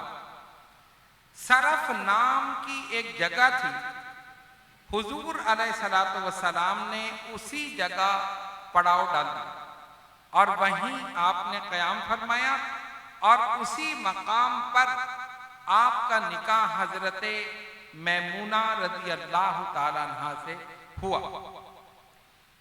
इस निकाह में भी हिकमतें थी। हम आपको ये बता चुके हैं कि अल्लाह के हबीब अलैहिस्सलातु वस्सलाम ने जितने भी निकाह फरमाए हैं उन सब में हिकमत, मसलहत, मुसलमानों के लिए फवाइद या उन अज़वाज मुताहिरात के कबाइल के लिए फवाइद या उनका मुसलमान होना, ये सारी चीजें उनमें शामिल हैं जो हम गुज़िश्ता रातों में आपको बता चुके हैं। कोई एक निकाह ऐसा नहीं था कि जो आपने किया हो और उसमें कोई फायदा मुसलमानों को ना मिला हो या उस ज़ौजे मोहतरमा को या उनके कबीले को ना मिला हो। उम्मुल मोमिनीन हजरत मैमूना रज़ी अल्लाह ताला अन्हा से जब निकाह हुआ तो उनके कबीले के लोग मुसलमान हो गए। उनको पता चला कि हुजूर अलैहिस्सलातु वस्सलाम ने हमारी एक लड़की को ये शरफ अता किया, सरकार ने अपनी ज़ौजियत में लिया। जो दूर थे वो करीब आ गए, जो दुश्मन थे वो दोस्त बन गए, जो काफिर थे मुसलमान हो गए। और उन्हीं में एक कबीला वो भी था जिन्होंने मुबल्लिगीन की 70 अफराद जिस जमात में थे उस जमात को शहीद किया था। गुज़िश्ता रात हमने आपको बताया था ना कि मुसलमान मुबल्लिगीन जिनकी तादाद 70 थी, ये उनको ले गए कि जी ये जाकर तबलीग करेंगे, हमारे इलाके में तबलीग की जरूरत है, इनको भेज दें। 70 सहाबा चले गए। उन लोगों ने धोखे से उन 70 सहाबा को जो मुबल्लिग थे सब के सब को शहीद कर दिया। अल्लाह के हबीब अलैहिस्सलातु वस्सलाम को जब ये खबर मिली, आपके कल्ब मुबारक को सख्त सदमा पहुंचा और काफी अरसे तक आप इस सदमे में रहे और इसका जिक्र फरमाते। वो कबीला जिन्होंने 70 मुबल्लिगीन को शहीद किया था धोखे से, इस निकाह की ये बरकत हुई कि उस कबीले के भी कसीर अफराद ने इस्लाम कबूल कर लिया। वो सब के सब इस्लाम में दाखिल हो गए। इस निकाह से ये फायदा इस्लाम को हुआ और उन लोगों को हुआ कि जो हुजूर अलैहिस्सलातु वस्सलाम से दूर थे वो सरकार के करीब हो गए, जो काफिर थे वो कलमा पढ़ के हल्का बगोशे इस्लाम हो गए। उम्मुल मोमिनीन हजरत मैमूना रज़ी अल्लाह ताला अन्हा इल्म और फज़ल में भी बुलंद मकाम रखती थी। उलमा ने लिखा कि 76 अहादीस आपसे मरवी हैं, जिनमें से 7 हदीसें जिन पर बुखारी और मुस्लिम इन दोनों कुतुब में ये मज़कूर है एक हदीस सिर्फ बुखारी में, एक हदीस सिर्फ मुस्लिम में, और बाकी अहादीस दीगर कुतुब में मौजूद हैं। आपकी कैफियत ये थी कि मसाइल पर यानी फिक़ा पर आपको मुकम्मल उबूर था। अरबों में एक ये चीज मशहूर थी कि अगर किसी को उज़्र शरई हो, किसी औरत को, तो वो किसी चीज को हाथ नहीं लगा सकती, वो चीज नापाक हो जाए, ये हो जाए, इस किस्म की बातें थी। तो उम्मुल मोमिनीन सैयदा मैमूना रज़ी अल्लाह ताला अन्हा, आपके भांजे हजरत अब्दुल्ला बिन अब्बास, ये आपके भांजे थे, ये तशरीफ लाए, उनके बाल बिखरे हुए थे। आपने देखा, फरमाए क्या हाथ बना रखा है, तुमने अपने बाल क्यों नहीं संवारे? का मसला ये है कि मेरी बीवी को उज़्र शरई है, वो सर पे हाथ नहीं लगा सकती। फरमाया ये गलत है, रसूलुल्लाह सल्लल्लाहु अलैहि वसल्लम ने ऐसा कोई इरशाद नहीं फरमाया, आपकी कोई हदीस ऐसी नहीं है। हाथ पाक हैं, वो तुम्हारे सर को हाथ लगा सकती है, सर में तेल भी डाल सकती है, कंघी भी कर सकती है, ये क्या मसला हुआ? इसी तरह कोई भी मसला ऐसा पेश आता जो इस्लाम के खिलाफ होता, या अरबों ने जो मसाइल बना रखे थे, जो रसूम बना रखी थी, उम्मुल मोमिनीन सैयदा मैमूना रज़ी अल्लाह ताला अन्हा फिर फौर उसकी मुखालफत करती और फौरन सही मसला लोगों को बता दिया करती। हुजूर पुरनूर सल्लल्लाहु अलैहि वसल्लम की सोहबत में रहती थी और ये तमाम मसाइल आपने नबी पाक अलैहिस्सलातु वस्सलाम से बराह रास्त हासिल किए। इसीलिए सहाबा और सहाबियात, मुसलमान खवातीन, औरतें आपकी खिदमत में हाजिर होती थी, मसाइल आपसे दरियाफ्त करती थी, कैसे से कैसा मुश्किल मसला होता था, आप वो मसला फौरन बताती थी, उसका हल बताती। सहाबा भी हाजिर होकर मसले दरियाफ्त करते थे। सखावत में आप बेमिसाल थी। जो लोग आपके पास तहाइफ भेजते थे, तोहफे भेजते थे, खा वो जोड़े की सूरत में हो या किसी चीज की सूरत में हो या पैसे की सूरत में हो, मुसलमान भेजते थे ना कि ये हमारी माँ है, उम्मुल मोमिनीन है, किसी ने कोई जोड़ा भेज दिया, किसी ने तोहफा भेज दिया, किसी ने पैसे भेज दिए, लेकिन उनकी शान ये थी कि जो भी आता था सब तकसीम फरमा दिया करते। अगर पैसे होते तो गरीबों, मिस्किनों, यतीमों में तकसीम फरमा देती, किसी को कपड़ों की जरूरत होती तो कपड़े अता फरमा देती, किसी को किसी चीज की जरूरत होती आप फौरन उसे अता फरमा देती। तो सखावत में भी आप बेमिसाल थी। 51 हिजरी में आपने विसाल फरमाया, लेकिन इसमें उलमा का इख्तिलाफ है, मौरखीन का बड़ा इख्तिलाफ है। 2 या 3 कौल हैं, किसी ने 51, किसी ने 53, किसी ने 54, मुख्तलिफ राय इस बारे में है कि किस हिजरी में आपका इंतकाल हुआ। लेकिन मशहूर कौल ये है कि 51 हिजरी में हजरत मैमूना रज़ी अल्लाह ताला अन्हा का विसाल हुआ। हजरत अमीर माविया रज़ी अल्लाह ताला अन्हु के दौर में आप हज या उम्रे के लिए तशरीफ ले गए, लेकिन जब मक्का मुअज़्ज़मा पहुंची तो तबीयत कुछ नासाज हुई, इलाज हुआ, लेकिन तबीयत मजीद खराबी की तरफ जाती रही, यहां तक के शदीद बीमार हो गई। जब शदीद बीमार हो गई और आपको ये इल्म हो गया कि अब मैं ज्यादा दिन इस दुनिया में नहीं रहूंगा, तो आपने अपने भांजे यजीद बिन अल असाम इनको बुलाया और कहा देखो मुझे यहां से ले चलो, इसलिए कि मुझे लगता है कि अब मैं इस दुनिया में नहीं रहूंगी, मेरे इंतकाल का वक्त आ गया है। और मेरे आका सल्लल्लाहु अलैहि वसल्लम ने मुझसे ये फरमाया था कि तुम्हारी मौत मक्के में नहीं होगी, मक्के में तुम नहीं मरोगे, अब मेरी मौत का वक्त आ गया है, मुझे यहां से ले चलो। उन्होंने कहा ठीक है। उनका बयान है, रावी कहता है कि हम उनको लेकर चले, हजरत मैमूना रज़ी अल्लाह ताला अन्हा चलते रहे। जब मक्के शहर से बाहर आए तो मकामे सर्फ एक मकाम है वहां पर, वहां पहुंचे, उसी मकाम पर उनका विसाल हो गया। उसी मकाम पर, और उसी मकाम पर उनका मज़ार मुबारक भी बना। वो मकाम आज भी वहाँ मौजूद है और इस फकीर ने भी उनके मज़ार मुबारक की ज़ियारत की है। एक बड़ा रोड है और उसके बाएं जानिब उनका मज़ार मुबारक एक हुजरे में है, एक दरवाज़ा लगा हुआ है और उस पर कोई तख्ती नहीं है, किसी ने चौक से लिख दिया है उम्मुल मोमिनीन सैयदा मैमूना रज़ी अल्लाह ताला अन्हा। और हैरत की बात यह है कि सऊदी हुकूमत ने कैसे छोड़ दिया, वो तो सारे आसार को मिटा रही। जन्नतुल बकी में 60,000 सहाबा के मज़ारात को शहीद कर दिया। खातून जन्नत फातिमा ज़हरा रज़ी अल्लाह ताला अन्हा, उनका मज़ार मुबारक था। पुरानी तस्वीरें आप देखें, तारीख उठाकर देखें। तुर्कों की जब तक हुकूमत थी वो सहीहुल अकीदा अहले सुन्नत थे। उन्होंने हर एक का कुब्बा, मज़ार, हुजरा, ये सारी चीजें बनाई, महफूज की थी। लेकिन इन बदबख्तों ने उन तमाम चीजों को मिटाया, कब्रों को खेड़ दिया, खत्म कर दिया।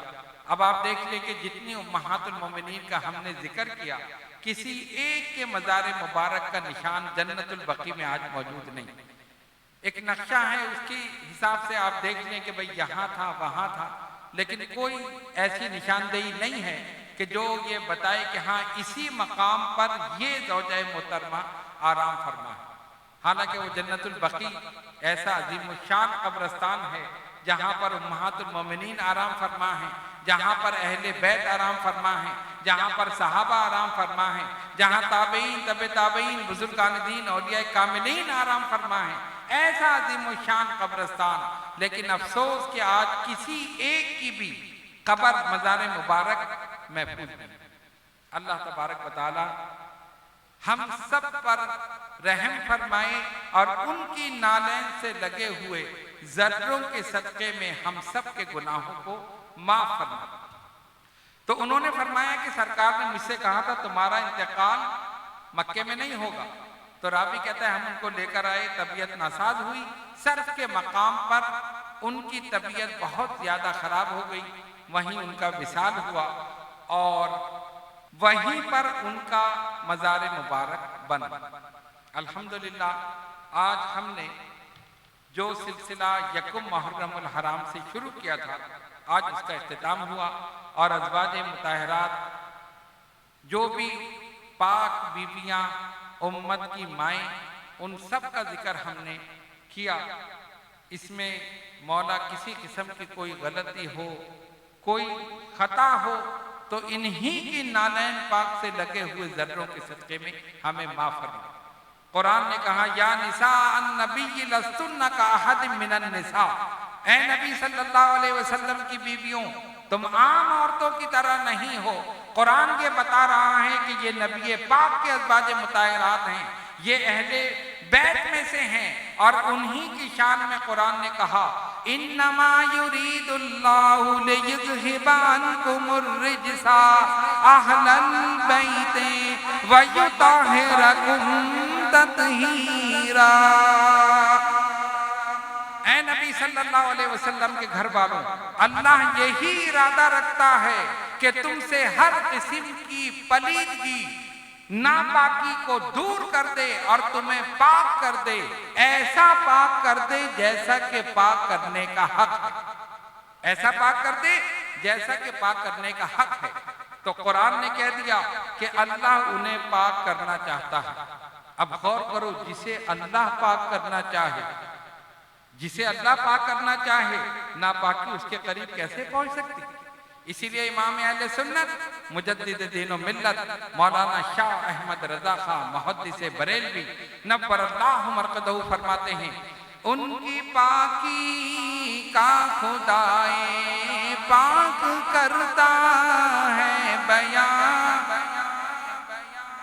उनकी पाकी का खुदाए पाक करता है बयां, आयते तत्हीर से जाहिर है शाने अहले बैत, आयते तत्हीर से जाहिर है शाने अहले बैत। अहले बैत की शान अल्लाह ने बयान फरमाई। बिला शुबा ये उम्महातुल मोमिनीन अहले बैत हैं, नबी पाक अलैहिस्सलातु वस्सलाम के घर वाले। अब आइए, आप हजरात ने यकुम मुहर्रमुल हराम से और आज के दिन तक, आज मुहर्रम की क्या तारीख है? 5 दिन आपने अज़वाज मुताहिरात का जिक्र मुबारक सुना। इससे क्या हासिल किया, हमें क्या सबक मिला? पहली चीज, हुजूर पुरनूर सल्लल्लाहु अलैहि वसल्लम पर जो बदबख्त एतराज करते हैं कि माज़अल्लाह इन्होंने इतनी शादियां की, ये किया वो किया, उनको शादियों का शौक था, और इस किस्म की बातें जो हम यहां बयान भी नहीं कर सकते, ऐसे एतराजात।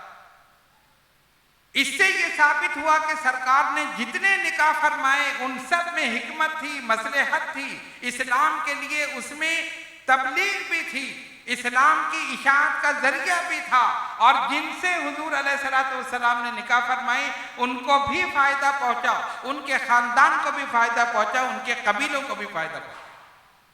और कितनी अज़वाज मुताहिरात थी जिनके कबीले वाले इस वजह से मुसलमान हो गए, कितने कैदी आजाद कर दिए गए। फिर नबी पाक अलैहिस्सलातु वस्सलाम की जो अज़वाज मुताहिरात हैं उनमें बेवा भी हैं, मुतल्लिका भी हैं, कुंवारी भी हैं। इन तीनों किस्म की औरतों से सरकार ने निकाह फरमाया, और इनसे जो ताल्लुक था वो भी जाहिर किया कि तुम्हें किस तरह अपनी बीवियों के साथ रहना है। बात समझ रहे हैं? सरकार तशरीफ लाए काशान नबुव्वत में, उम्मुल मोमिनीन सैयदा आयशा सिद्दीक़ा रज़ियल्लाहु ताला अन्हा पानी पी रहे, मट्टी का प्याला मुंह से लगा हुआ, आका दाखिल हुए, फरमाया आयशा थोड़ा सा बचाकर मुझे भी दे दो, बचाकर मुझे भी दे दो। इन्होंने दे दिया, प्याला लिया, बताओ मुंह कहां लगाया? मैं भी उसी जगह मुंह लगा। इतनी मोहब्बत, अगर मियां बीवी में इतनी मोहब्बत हो तो फिर घर जन्नत न बने तो क्या बने, है ना?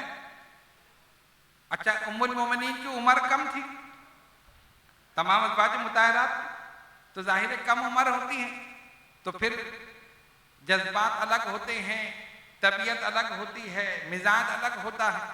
तो सरकार ने देखा इनकी उम्र कम है, खेल कूद का शौक है, कहा आयशा चलो आज हम दोनों दौड़ लगाएं। इन्होंने कहा लगाइए, वो मैदान मदीने तैयबा में मौजूद है। तो रावी कहता है दोनों ने दौड़ लगाई, तो हुजूर पुरनूर अलैहिस्सलातु वस्सलाम जब दौड़ने लगे तो हजरत आयशा आगे निकल गई, जहां तक पहुंचना था ना पहले पहुंच गए। इन्होंने कहा या रसूल अल्लाह सल्लल्लाहु अलैहि वसल्लम मैं जीत गई, दौड़ लगाई ना तो आगे निकल गई, कि मैं जीत गई, मैं पहले आ गई। सरकार ने फरमाया हाँ ठीक है। तो उम्मुल मोमिनीन फरमाती कुछ अरसे बाद, चंद सालों के बाद, फिर सरकार ने फरमाया आयशा चलो फिर दौड़ लगाएं। हुजूर लगाइए। कहते अब दौड़ लगाई तो हजरत आयशा फरमाती कुछ अरसे बाद मेरा जिस्म थोड़ा सा भारी हो गया, दौड़ने में मुश्किल हुई, तो अब सरकार मुझसे आगे निकल गए। तो फरमाया आयशा अब तो हम आगे निकल गए। फिर फरमाया ये उस दौड़ का बदला हो गया जो उस वक्त था, ये उस दौड़ का बदला हो गया, पहले तुम आगे थी अब हम आगे निकल गए।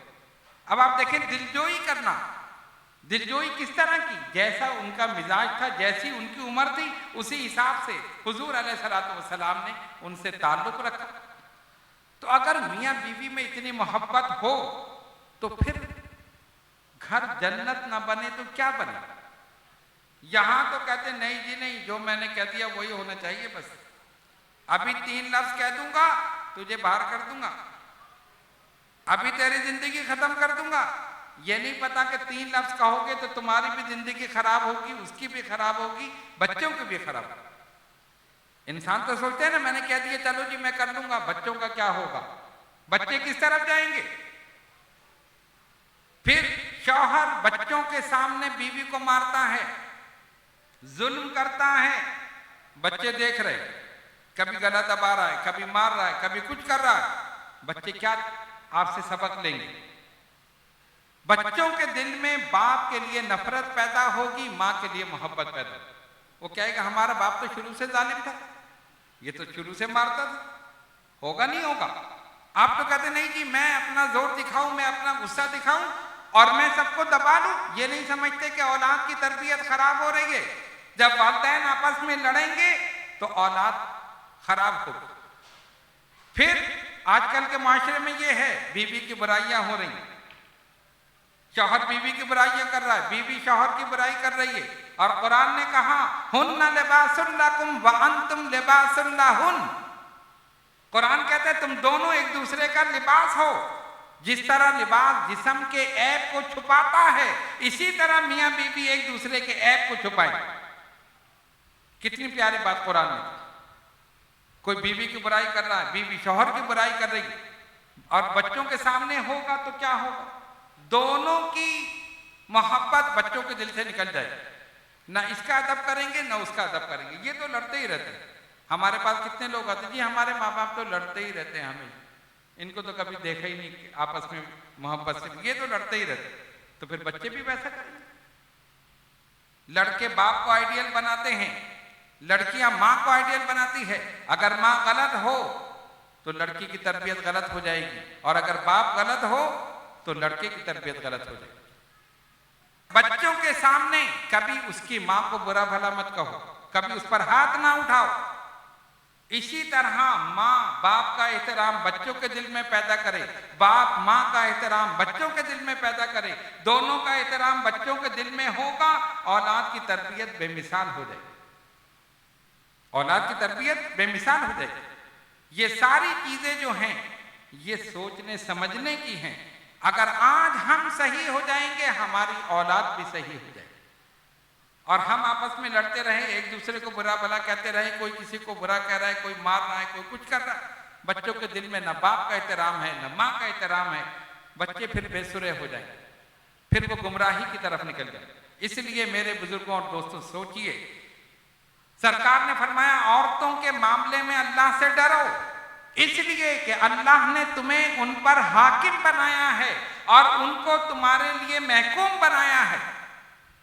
खबरदार उन पर हाथ मत उठाओ। लेकिन यहां पर तो अपना जोर गुस्सा दिखाने के लिए, किस बात का गुस्सा, किस बात का? सरकार की सीरत को अपनाओ। कितनी अज़वाज मुताहरात, किसी पर सरकार ने दस्ते मुबारक उठाया, किसी को ताना दिया, किसी को कुछ कहा, हर एक से मोहब्बत के साथ, खुलूस के साथ। इस्लाम ने दोनों के हुकूक बयान किए। बीवी के लिए हुकूक अलग हैं, शौहर के हुकूक अलग हैं। फरमाया अगर मर्द के एक नतने से खून बह रहा हो और दूसरे से पीप बह रही हो और बीवी जबान से साफ कर ले, तब भी वो उसका हक अदा नहीं कर सकती। ये अदब है शौहर का। और बीवी के लिए ये फरमाया लोगों औरतों के बारे में अल्लाह से डरो, अल्लाह ने इन्हें तुम्हारा महकूम बनाया है। सरकार ने फरमाया खबरदार इन पर हाथ मत उठाओ। सारे अहकामात बयान फरमा दिए। तुम इसकी इज्जत करो, वो तुम्हारी इज्जत करे, तुम इसका अदब करो, वो तुम्हारा अदब करे, और दोनों एक दूसरे का अदब एहतराम बच्चों के दिल में पैदा करें। फिर आप देखें कि बच्चे कैसे निकलेंगे। आज तो बेसुरे बच्चे हो रहे। तो इसलिए आखिर में मैंने ये चंद बातें इसलिए बयान कर दी कि हमने जो उम्महातुल मोमिनीन की सीरत देखी, यहाँ पर ख़वातीन भी मौजूद हैं, मैं उनसे भी ये कहूँगा कि उनकी सीरत को अपनाएं। जिस तरह उन्होंने शर्म और हया को अपना पैकर बनाया, खुद शर्म और हया का पैकर बन गई और इन तमाम चीज़ों में रहते हुए अपनी शौहर की खिदमत की, इन तमाम चीज़ों में रहते हुए इस्लाम की खिदमत की। उनकी सीरत को अपनाएं, यहाँ भी कामयाब वहाँ भी कामयाब। और जितने मर्द हजरात हैं वो नबी पाक अलैहिस्सलातु वस्सलाम की सीरत को अपनाएं। कल आपने सुना था ना कि हुजूर अलैहिस्सलातु वस्सलाम एक एक ज़ौजा मोहतरमा के हुजरे में जाते थे, उनकी खैरियत दरियाफ्त करते थे, उनको किसी चीज़ की ज़रूरत हो वो मालूम करते थे। यहाँ तो अगर बीवी कुछ कहे तो उसको डांट के भगा दो, नहीं जी हमने जो दे दिया काफ़ी है, इसी में गुजारा करो, इसी में ये करो। सरकार फरमाते थे, उनसे दरियाफ्त करते थे, किसी चीज़ की ज़रूरत हो तो पूरी करते थे। ये दोनों अगर मिलकर रहेंगे तब गाड़ी चलेगी। मियाँ और बीवी गाड़ी के दो पहिए हैं। बीवियों को चाहिए कि वो शौहर की आमदनी देखकर सवाल करें, ऐसे नहीं कि ये चाहिए वो चाहिए वो चाहिए, वो बेचारा कहाँ से लाएगा, ठीक है ना। और शौहर को चाहिए कि जो जायज उसका मुतालबा है उसे पूरा करे, अपनी कमाई को नाजायज खर्च ना करे। बच्चों के लिए तो कमा रहा है, जब बच्चों पे खर्च नहीं करेगा तो कहाँ करेगा। और अगर शौहर बीवी के होते हुए, बच्चों के होते हुए दूसरी जगह मुंह काला कर रहा है, गलत जगह जाकर अपना पैसा खर्च कर रहा है, कयामत के दिन एक एक चीज का हिसाब होगा। कयामत के दिन हिसाब होगा, पूछा जाएगा क्या तुमने किया।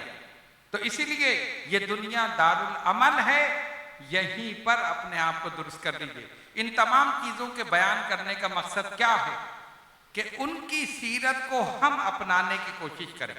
हम बिल्कुल तो वैसे नहीं बन सकते, वो लोग तो बहुत बुलंद है, उनका मकाम तो बहुत बुलंद, हम तो उनके नालैन के बराबर भी नहीं हो सकते, लेकिन कुछ ना कुछ इत्तिबा करके हिदायत पाकर जन्नत कमा सकते हैं। अगर आप ये तरीका भी रखें ना कि मैं थोड़ी सी सीरत अपना लूं, थोड़ा सा मैं उनका तर्ज अमल अपना लूं, इसमें भी कामयाबी है, इसमें भी कामयाबी है। कभी आप उसकी माने, कभी उससे मनवाएं।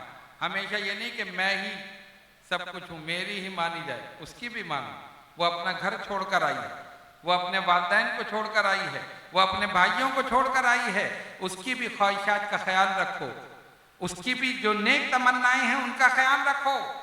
और बीवी को चाहिए वो शौहर की इताअत करे, फर्माबरदारी करे और वो उसकी खिदमत करे। इसी में फलाह है, इसी में निजात है, इसी में कामयाबी है।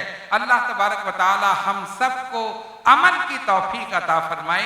इंशाअल्लाह ताला कल अमीरुल मोमिनीन खलीफतुल मुस्लिमीन बाबे इल्म और हिकमत शेर खुदा मौला अली रज़ी अल्लाह ताला अन्हु के वाक़यात इंशाअल्लाह ताला कल हम बयान करेंगे।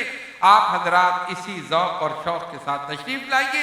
अल्लाह तबारक व तआला हम सबको अमल की तौफीक अता फरमाए। व आखिर दावाना अनिल हम्दुलिल्लाहि रब्बिल आलमीन।